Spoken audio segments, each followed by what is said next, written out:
Bonjour, nous sommes avec Philippe de Sertine ici au Nasdaq et nous allons parler des marchés financiers avec un début d'année en fanfare, un Dow Jones qui a touché les 15 000 points, un CAC 40 qui suit, les autres places financières qui suivent. Est-ce que tout cela est bien raisonnable? Est-ce que vous pensez qu'il n'y a pas d'excès et des risques de correction dans les mois qui viennent? Alors oui, évidemment. Alors peut-être la situation doit être un peu vue de manière différente entre les États-Unis et l'Europe. La croissance américaine est repartie. Incontestablement, la situation économique américaine va mieux. Cela étant, il est vrai que le Dow Jones notamment est en train de franchir des records, alors que nous ne sommes pas, et loin s'en faut, dans une situation qui est extraordinairement euphorique. En Europe, là, la situation est encore plus frappante puisque la France est en récession et que le CAC 40 monte énormément.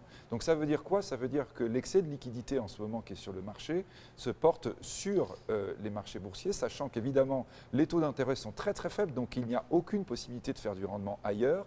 Par conséquent, on a, on va dire, une euphorie boursière qui pourrait assez vite se transformer en bulle. La bulle, c'est typiquement justement la création d'une situation euphorique artificiellement pour essayer de compenser une situation qui n'est pas très reluisante par ailleurs. Donc ça veut dire quoi? Eh bien ça veut dire oui, en effet, un risque de correction. Le risque de correction, on sait comment il va se révéler. C'est dès lors que l'on va toucher les taux d'intérêt, ce qui devra arriver un jour ou l'autre. Là, il est évident que les débats qui peuvent avoir lieu sur la Fed des États-Unis, savoir à quel moment on va réaugmenter les taux, c'est aussi le débat à quel moment on aura la grande correction boursière qui commencera. Merci Philippe de Sertine.